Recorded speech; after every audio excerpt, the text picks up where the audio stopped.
Koomediyaaniin beekamaan Oromoo Amaanu'el Taaffasee yookaan Inistiraaktar Mootummaa jedhamuun kan beekamu guyyaa har'aa suuraan isaa miidiyaa hawaasaa irratti ijoo dubbii ta'uun dhaga'ame.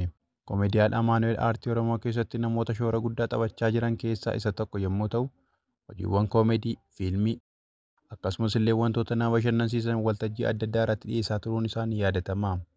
Yeroo ammaa kana kan darbaa jiru diraamaa Irkoo keessatti illee gahee leencaa taphateera.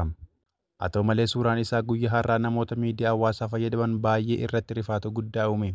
Namoonni baay'een qaama hin beekamneen tumame jechuun haasaa akka turan baay'een keenya dhageenyeerra. Haa ta'u garuu namoonni dubbicha keessa beekan wanti kun soba akka ta'e himaniiru. Dubbichi akkas ture. Utuu hojii aartii hojjetanii suuraa kaafamedha malee nama hin reebe miti. Hojiin aartichaa maal ture? Eenyu waliin hojjetaa? Isa jedhuuf immoo namoonni tokko tokko maxxansa adda addaa maxxansanii jiru. Namni maqaan isaa Lidee Tokkee Goorii jedhamu fuula miidiyaa hawaasaa karaa feesbuuk isaatti akkas jechuun maxxanse. Utuu waan namaa hojjete yoona wal harkaa fuunee kufaatii isaa faarsina. Maqaa isaa fooloowersii dabaluuf waan baay'ee dubbanna ture. Amma garuu sadarkaa hojii isaa fooyyeffatee gara tola hojjechuurraa gara saantima xiqqoo qabutti butate. Gara abaaramaa utuu hin taane kabajamaa hojjetanitti butate.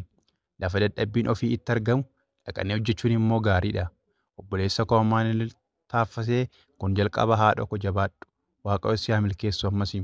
Egaa kunoo obboleessi keenya carraa taatummaa aaktara beekamaa biyya keenya Giruum Ermiyaas waliin hojjechuuf argateera. Deemsi itti fufaa. Baay'ingidaa carraa hojii kanaa ameedhaaf waan laatteef galatoomu jechaa ammas ijoollee hedduun waan jiraniif carraa hojii akka laattuuf abdiin qaba. Namni biraa Eebbaa Qananii Hundeessaa jedhamu immoo akka jechuudhaan maxxanse. Maxxansa dinqisiifannaa fi galatoomina. Haarmonii keessatti barsiisuudhaan dhaloota hedduu kan oomishe jaallatamaan michuu koo Amaanu'el Taaffaseetiif. Saba keenya biratti hojii gaarii dadhabbii guddaa malee dinqisiifannaa fi baga gammaddee guddaa hin qabuuf malee sochiin ati aartii saba keenyaa keessatti taasisaa jirtu utuu kan warra ollaa keenyaa ta'ee beekamtii fi awwaardii gonfachiisuu irraa kan darbee jabaadhuu fi galatoomiidhaan carraa manaa fi libiree meeqa akka lakkoofsisu hin shakkumu. Jabina kee, dandeettii kee, ogummaa kee, gahumsa kee fi cichoomina kees turtii gola haarmoniitti qabatteen yeroo gabaabaa keessatti ijoollee qaroo kanneenii fi kanneen biroo saba keenyaaf gumaachiteen mirkaneeffadheera.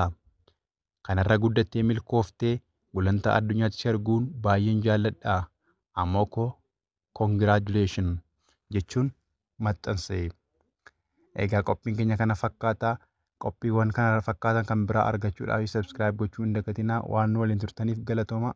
Nagaan tura.